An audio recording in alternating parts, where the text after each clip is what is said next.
Hey, welcome back to part 3 of Real Men Unscripted with Kevin Lucero. I'm Derek. I'm Domingo. Welcome back. That's his son, oldest son. He's not adopted. Like, this is my real son. Lucero. Yep. So this episode, you wanted to talk about like how you came to Christ. Well, how you ended. So you got this. We talked about in the first episode where you have this new position at Hope Church. So how did you maybe talk about how you ended up at Hope, how you got your dad to Hope or your family to Hope? Well, he doesn't actually work for Hope. He works for the Hub. But the I'm Hub still connected. Sponsored by Hope. No. I'm a MA. Oh, you're a Hope employee? Yeah. Oh. I learned something today, too. I always thought it was separate. Really? Yeah. Yeah. I went to a Christmas party last Well, the reason being is because the main director is Kat, and she's now at a different church. Yeah. Right? We'll She's cross like that your bridge when we guys' get there. church, yeah. So that's why I'm thinking. She moved on to the one with Yeah, One- King City. King the City. One, the plan we had this year. So those are plant churches from Hope. So, Yeah. but That's why I thought maybe it was She's just not a hard. member there I yet. stand corrected. I usually don't say this. My bad. He's wrong. I'll say it. I'll say it. He's wrong. And I was not wrong cleaning my rifle at a school. A little bit. So, kind of, at what age, did you like come to Christ and then kind of go from there? Yeah, I mean, I could start with the very beginning. My mom and dad were always believers. My grandma specifically was a really big believer. And they were Catholics, though, right? No. My grandmother was Christian. My Oh, aunts were Catholic. On my wife's side. Yeah, on Okay. mom's side. Nothing wrong with that. No. We were just. Ah, He always says he. But as you guys all know, I'm a recovering Catholic. Yeah, that's what he. Yeah, so- Recovering Catholic. me and I guess religion didn't start off on a good foot, on a good note. I mentioned the last episode, I spent a lot of time with my grandmothers, and sometimes it'd be on Sundays. And we used to go to this church, and they'd hold mass, and I was like, this is the worst day of my life. Because they're like it 6 wasn't, hours. Right? It wasn't just 45 minutes, hear worship, go home, or hear worship, hear the word, and then go home. It was like hours and hours. And did they even play music? They'd go up to 4 hours. No, they except the organ. Yeah. But other than that, it was just miserable. And they only spoke Spanish. And they never talked about food. I did know about communion because they're like wine and bread. I'm like, I know those words. That's food. But I would be miserable. They used to. Oh, the worst thing was you had to kneel at Catholic at Mass. So they had those little behind the pews were like kneelers that you could fold down. Yeah. Oh, I used to slam those things on the ground. I used to bring them down and kick them down. I was a menace because I was so bored. It was 4 hours and I was like 5, 6 years old. Sure. And my mind, I'm pretty sure I had ADD before ADD existed. I just was looking for something to do because I didn't know what that guy who was dressed super cool was saying, and he was, I didn't understand anything. So I was just like, I got to do something. I got to get myself out of here. But no, my grandma would still, she'd be right next to me. Anytime I moved, anytime I did anything, I'd get that pinch in the back of the arm. I still don't have skin back here. I look like a burn patient back there. But yeah, she used to get me good too. It was always accurate. But yeah, no, it didn't start off great because that, and then I was really taught you have to be a good person. You have to do all these things, and they really instilled, go to hell if you don't do any of these. If you don't, be a good person. So it was very much a legalistic. The bad part of fear of God. Yeah, it was very much a legalistic workspace kind of thing. How I felt. That's how I portrayed it because that's how was given to me. But so I hated going to church. Every time my parents suggested going to church because they started going to Central Church when it first opened up. I forgot the pastor's name. You like Pastor Gene. Yeah, he was before Pastor Judd Wilhite, who's the main guy now. Yeah. Yeah, they make me go, and I mean, I had a trigger word. I was like one of those sleeper agents. At least this you understood because it was English. It was one of the Russian sleeper agents where I would hear church. I'd be like, no, please. I'd wake up. I'm like, no, we can't go to church. But no, it was cool. But I still didn't like being at church because I'd rather be at home playing like games or something. But no, we'd go Sunday mornings a lot of the time, and my parents knew I hated going there. So they would always bribe me. Would they give you the option though, like, hey, we're going to church if you want to stay home? Or I couldn't stay home yet. I was still pretty young, like in 3rd grade.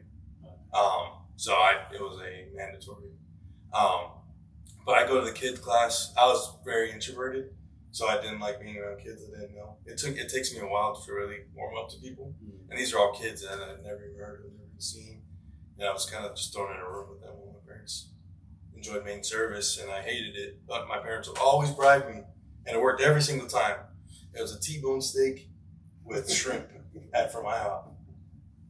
They gave me that after church. After church, they're just like, if you can sit through church, we'll go to IHOP after every Sunday. I never heard that. T-bone steak and shrimp from IHOP. That was his fave food. Yeah.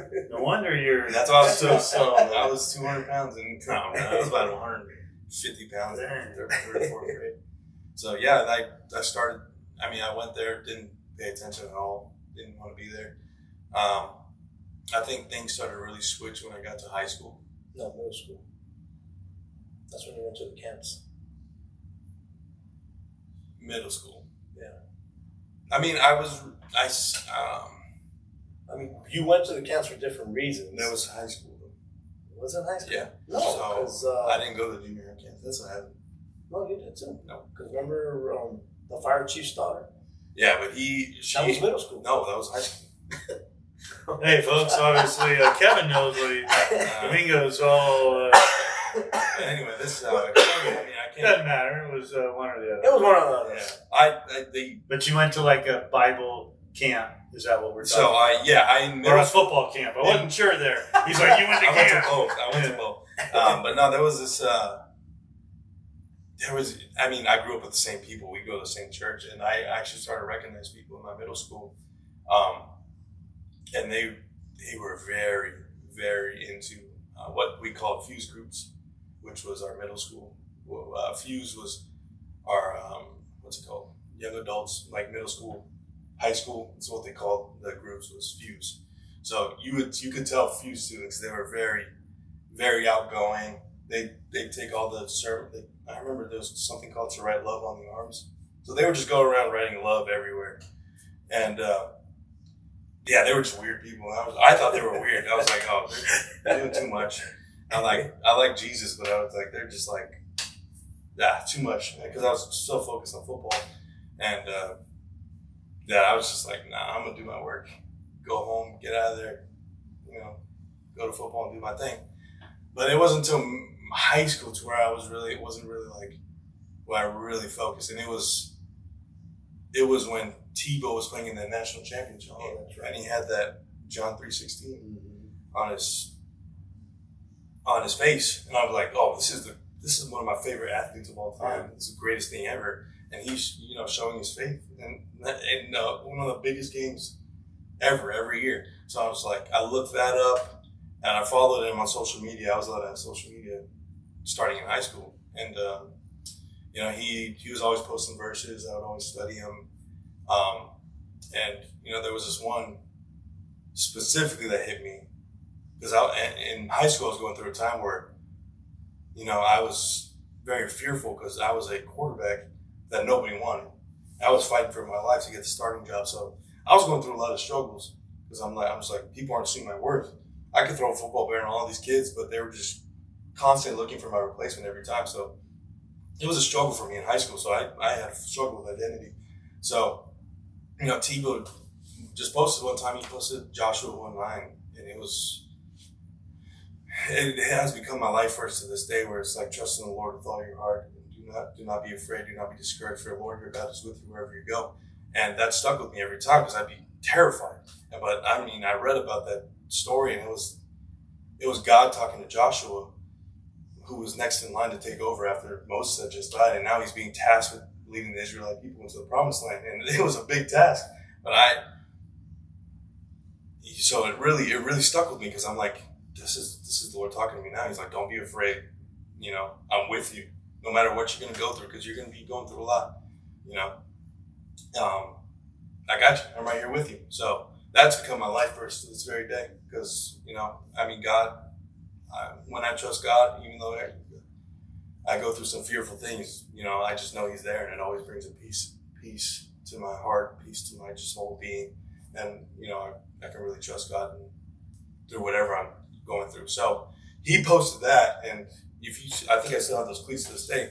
I wrote them on my cleats, because we weren't allowed to have face. Right. They got banned. We did it on Marcus, and they got banned immediately, like putting tape or putting any messages on your, which I thought was stupid. Yeah. So they banned that immediately, but I had to find a way to, you know, write it just to remind myself. So I used to write. I wrote it on my shoes. So yeah, that from then on, I was just like, okay, I kind of want to give this whole Jesus thing a shot, because I like the idea of Jesus, but I wasn't a true believer. And you know, at that time, I was in love with this girl who went to those Central Church, the same church I went to. And that was one of the reasons I kind of like kept going to church. I keep seeing her. But yeah, that was she. What was I gonna say? She kind of flirted to convert. You know, the whole tactic where the pretty girls would go to guys, but you know, whatever she said, I listened to. So one day she invited me to go to this church camp, and I was like, but I have football this weekend. I don't know how I'm going to afford this. And she's like, but I'm going to be there. I'm like, I'm in. I'm sold. So immediately the next thing I did was we finished church, and I told my dad, I'm like, can I go to this church camp? And obviously my dad always wanted me to be a real believer. So he's like, yeah, sure, why not? I don't know where this came from, but, you know, yeah. Were you going to have to miss a football game? Practice. Yeah, it was practice. Yeah, so it was summer. Yeah, so it was more of a, but it was my favorite times of the year, because it was like 7-on-7s, and we were just throwing the whole time. So I was kind of bummed I got to miss those practice, but, you know, I got to go to church camp with the girl I was in love with. So that was kind of like a good trade-off. So 2 for 1. Yeah, exactly. So I went there, and, you know, I went there for her, and I ended up finding Jesus at that camp, and it was my sophomore year of high school, where, you know, I went there for her, and I would listen to the message, and that message was so, yeah, that was the day that everything became clear to me, where it was just like, all right, you know, Jesus loves me. He's got my back. He loves me no matter what I ever did, all the things I ever did. And so I was just like, all right, I'm in, you know. Now, did she blow you away at camp, or did she talk? Honestly, the crazy part was I totally forgot everything about that camp, about her. After that, I was just like, this is awesome. I'm really on fire for the Lord.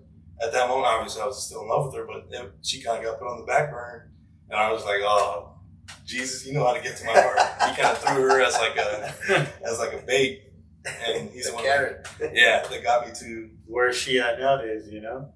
I think she's doing good. She had started a family, so yeah, I didn't get the whole happy ending with her, but, you know, it's gonna happen when it happens. So yeah.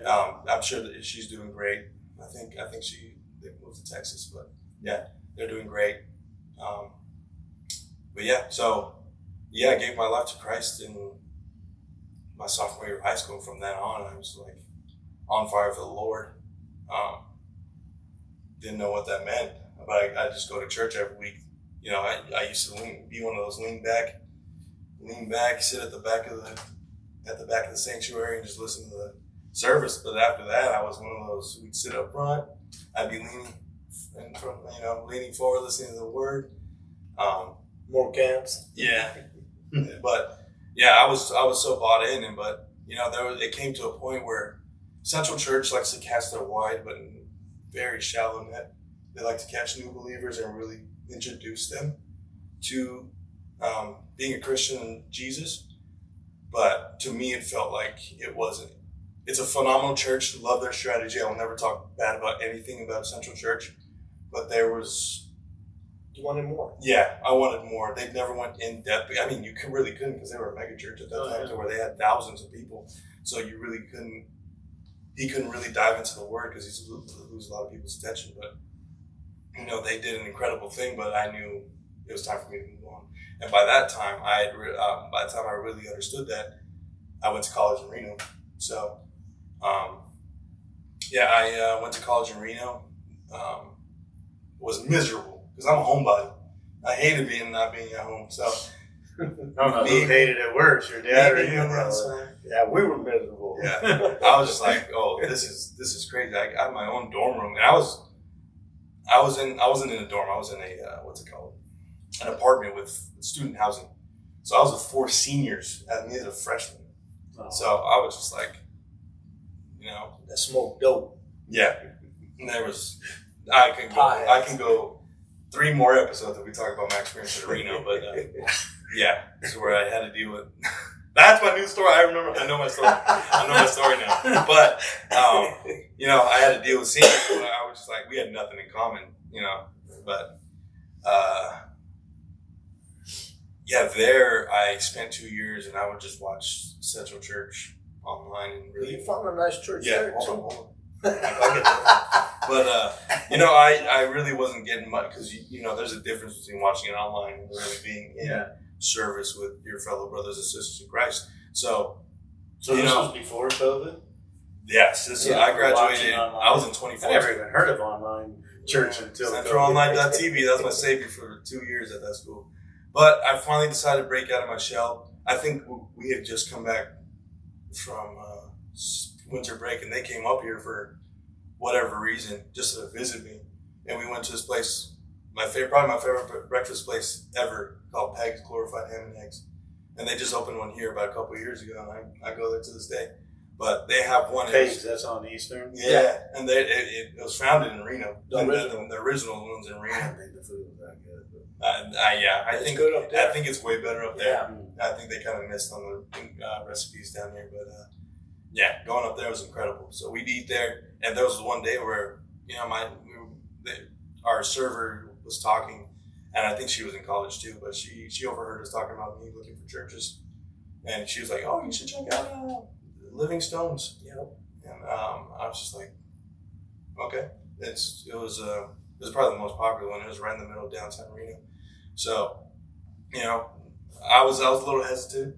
I was a Central Church loyalist, so me going to a new church, it was like betrayal. Like you're having an affair. Yeah, exactly. I was like, as long as it's not in Vegas, it's in Reno. It's good. No, I'm just kidding. What stays in Reno? Yeah. Yeah. What happens in Reno stays in Reno. No, I actually ended up going there, and it was one of the best things I ever did for me.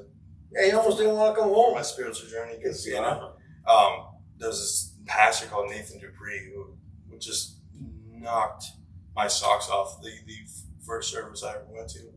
And they did this thing where, you know, Central Church is very topical. They'll talk about a lot of topics, but, you know, Living Stones started talking verse by verse, you know, and it was teaching verse by verse, and I was like, this is incredible. We're actually going in depth. This is exactly what I was looking for. So, you know, I was so bought in from day one. I was like, this is incredible. I'm learning so much. I was learning more in the 3 years I was at Living Stones than I did at Central. So I was just like, this is amazing. It was a college kind of like based, like most of their members were college kids because it was right next to the school. So, you know, I learned what community was. I was a big lone wolf because, you know, like apple doesn't fall far from the tree. You don't want no help.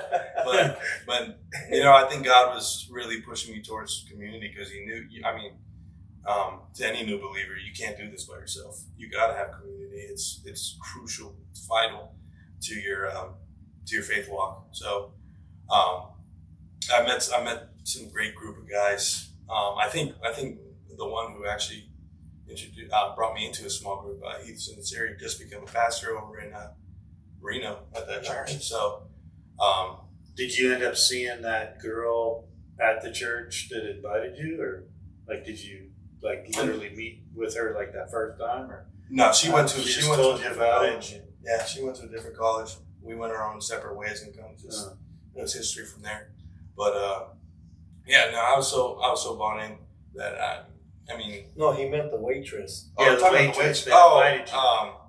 The waitress, Did you ever see her at Livingstone's? I think I saw her a couple times. Okay. Yeah. You didn't like that, that first time someone invites you, you try to meet up with them at the church. You didn't meet up with her? No, I went by myself. Okay. Yeah, so I went by myself and I checked it out, and it was incredible. So, yeah, from then on, I was just like, man, I don't want to leave Reno because I only wanted to stay because of the church. He even broke my truck helping them out. Yeah, we were building a baptismal, and it was just full of what's it called, bricks. And so I thought the truck, because it was a big 4x4 F-150, I'm like, okay, I think we can handle a couple. The one that you still have. We filled that. I filled the whole bed with bricks. It was like that up to there, and it was leaning. And so I didn't know. I thought it's a pickup truck, so it should be able to handle this. Yeah, I would think. But it's so old. Brick, all the way up to the cab. Hey. So yeah, I ended up breaking that truck. We built one of the most beautiful baptismals I've ever seen. So that's why I wasn't too mad when he said it was for church staff. That fuel pump blew up. Oh yeah, it destroyed it. Yep. Yeah, from then on, I graduated Reno, and I ended up coming back to Vegas, and I went to go look for a new church, and I was Googling places. I knew my auntie. Well, she's not actually family, but we basically grew up together. He knows her. A lot of people know Hannah. She goes to King City now, but she's also a member of Hope, and I knew she went there. So that was one, and then I remembered Miles Killebrew talked about Hope Church one time. So now, how did you know Miles? Steeler football, number 28. I specifically remember because we split. No, 26.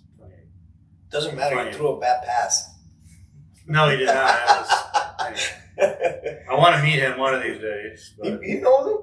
I don't know him personally. Not that well, but I follow him on Instagram. Gotcha. Send him a message. I told him, hey, I do security at the church. Oh, okay. But so anyhow, you knew him. I knew him because he was a legend over at one of our rivals was Foothill High School. Okay. So. He played against him too, then. I think so. I think I may be in the year late, but I knew there was one really good dude when I was a sophomore in high school that knocked my lights out, and I'm pretty sure that was him.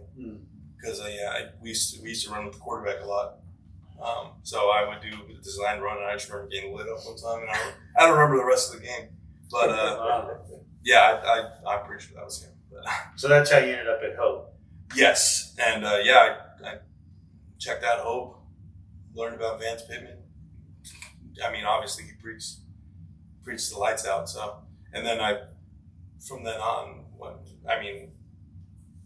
this is when we were sitting in folding chairs. Yeah, in the old Next Gen. Oh wow. Yeah, that's when he got. The Next Gen industry now used to be the main sanctuary. Yeah. So, yeah, I mean, I love Pastor Vance Pittman, and then I started hearing Pastor Scott Worthington preach, and I fell in love with his preaching ever since.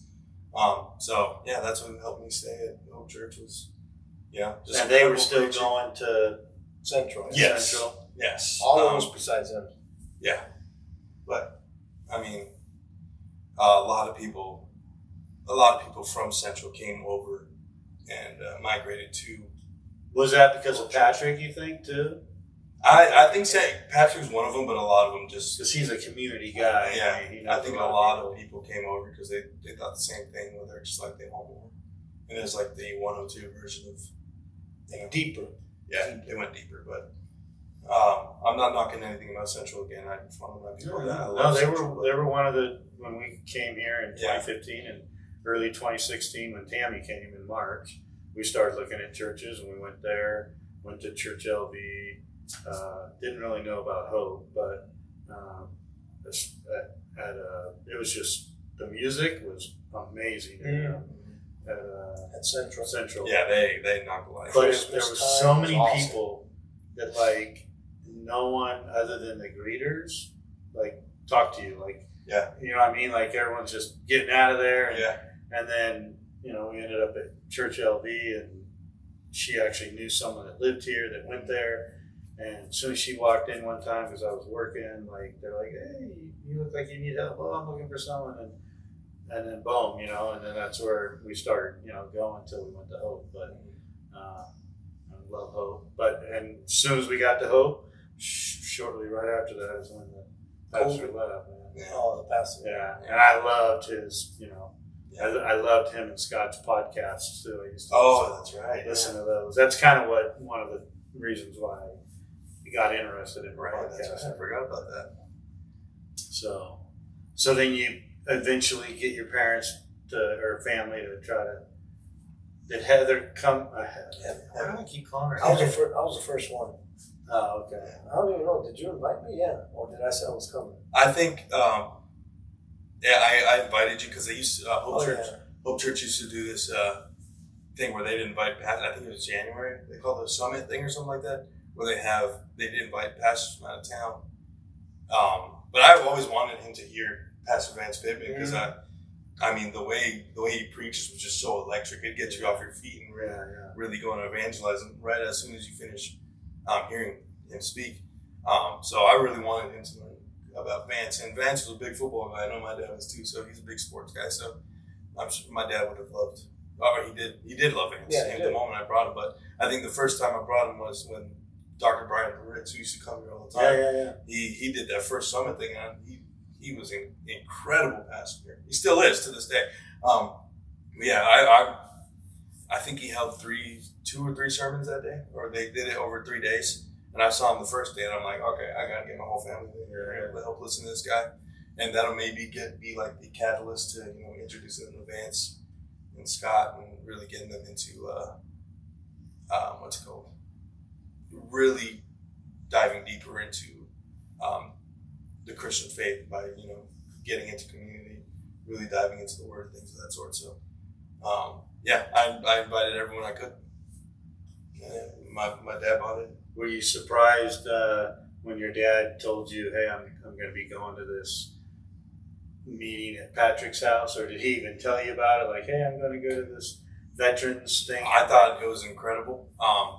It was perfect timing for my dad's life because it was really moments after retiring that because you hear all the stories of guys who spend 25, 20, 30 years in the service or what am I trying to say? Policing. And the moment they retire, they lose all meaning. They lose all meaning in life, or they get so bored and they end up, falling into depression. And a lot of people don't get out of that, or they leave a little too early due to their own hands.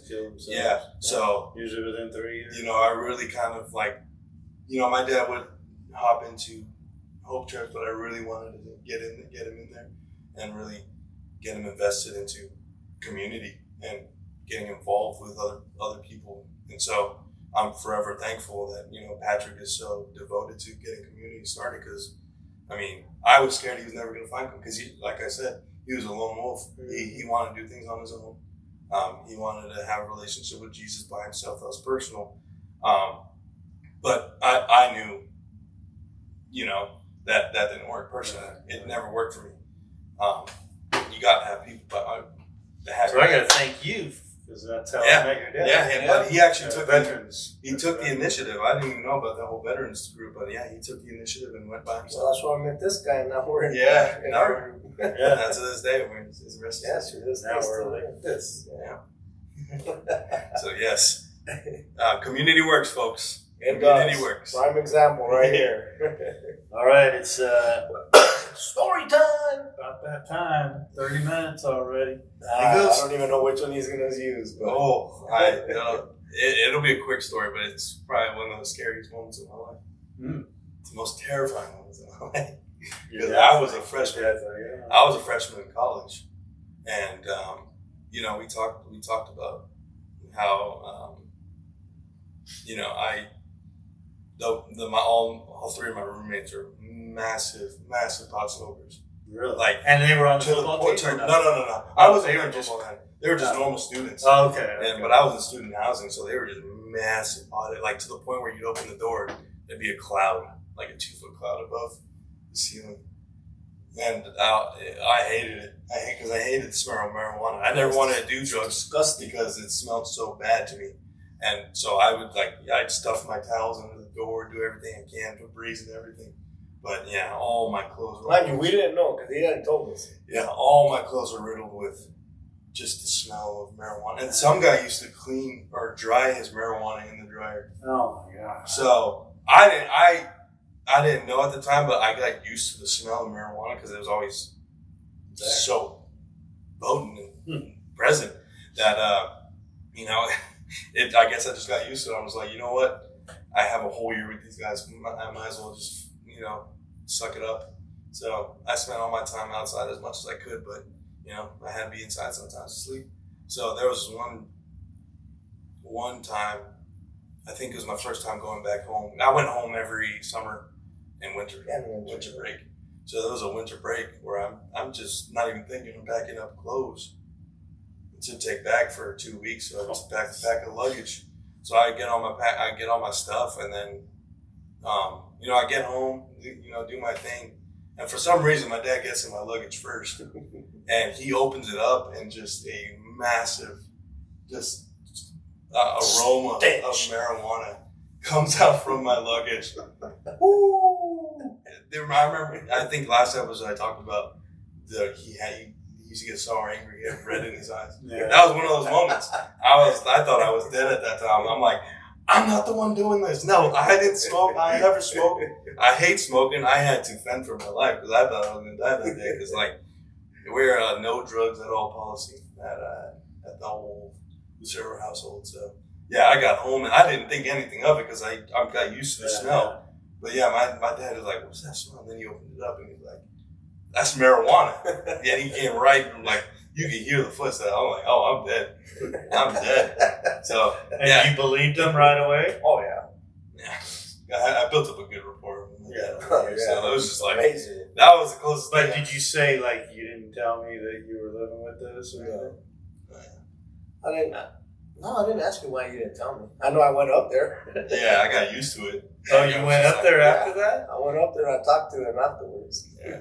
The other three roommates? Yeah. Well, I think it was only one at the time.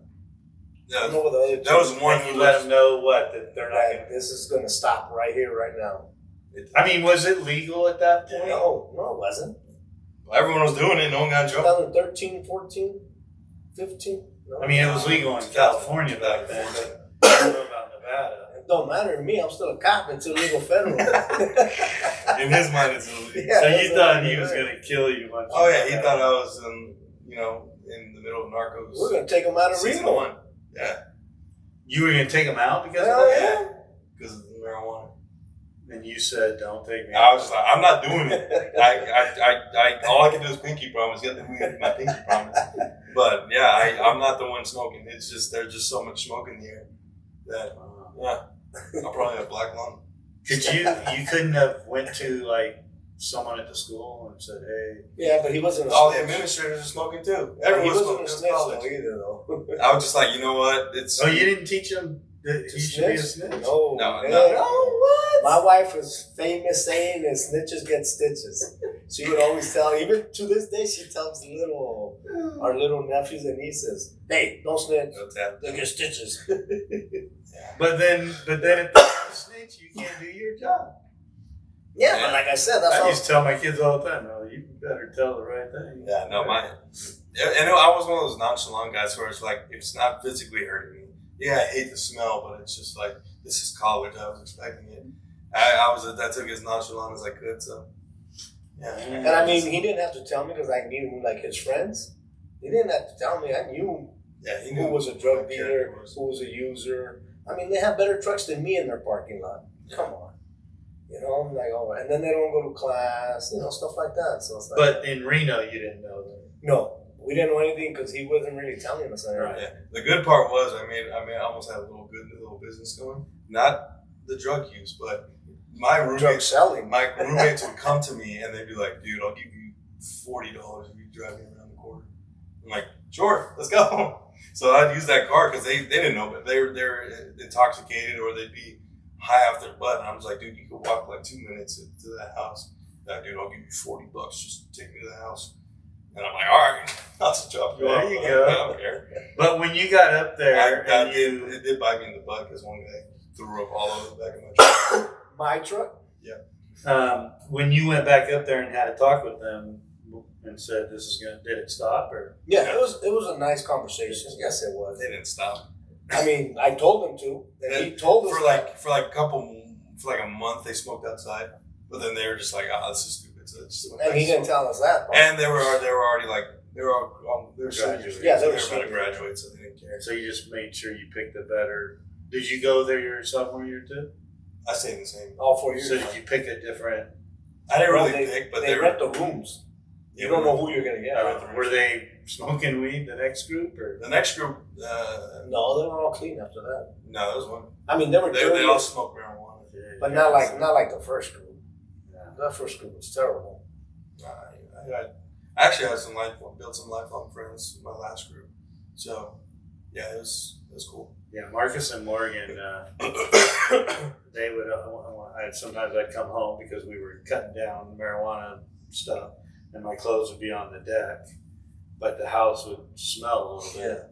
And but I'd have to air them out before I wash the stuff, and they'd come home and be like, "Oh, Dad, were you around weed today?" I'm like, "Yeah." I'm like, "Oh, okay." So it's a great album. I used to bring home confiscated drugs before I would impound it, and I'd show it to them. Look, this is what meth looks like. What? This is what cocaine looks like at my house. Yep. And then I'd impound it and take it back, so they knew what it looked like. So if somebody offered you this shit, you say no. Wow. It was in an envelope, and then you take it out like this. How do you have time? I mean, we're a small town, and I still wouldn't have time to be able to do that. I just don't know that would. I would think that would be legal somehow. Illegal? Yeah, because you're now taking it to your house. Well, yeah, because you're on a call, right? I'm not gonna go impound it all the way back to the station and then come back to eat. So you just throw it in the trunk, and usually the policy says you have to do it as soon as possible. But a lot of us just kept it in the trunk, and then at the end of the shift, we impounded everything out at once. You know what I'm saying? Unless it was something big. So if it was like little baggies or whatever, heroin, whatever, I would take it to them. I'm like, look. That's what it looks like. Put it right back in the bag, right back in the trunk. Wow. Yeah. So while kids were getting, you got a very learning experience. Yeah, while kids were getting bedtime stories, Humpty Dumpty. My dad was showing me crap. Yeah. And I would chase him around the house with the taser when we first got it. Okay. Well, this is what more illegal stuff you want? Yeah. I do have a funny taser story that off record. But anyhow, I appreciate you coming on all 3 episodes. Yes, thank you, son. Giving us and if Ethan wants to come on, give us his side of how easy it was for him to be raised by Lucero. So easy compared to you, then we'd love to have him on. So and good luck with the new job with. Which we didn't get into too much. Episode 4. No. Maybe it's good to have people on, so it's just not us. Yeah. So, but anyhow, this will drop way in the middle of January. So we're in 2025, baby. Woo. And so, do you do a resolution? What is that? New Year's resolution? I guess. I mean. Obviously, it's going to be getting back in the gym consistently. Scott to push me more on that one. So I told him the other day that I may try to. Good, we can need you in CrossFit. Yeah, but I just can't do any of the. Yeah, you guys can do it together. You guys can do it together. Yeah. All right. Well, it's called scaled. Okay. Anyhow, thanks again. Make sure we forgot to say last time to like, subscribe, share, and watch. Anyhow, thanks again, Kevin, for coming on, and no problem. Thank you for all the viewers, and peace out. See you guys. Happy early birthday, babe. I love you. Oh, yeah. Birthday coming Happy up. birthday, Mom. January 24th. Love you. Peace. Happy birthday.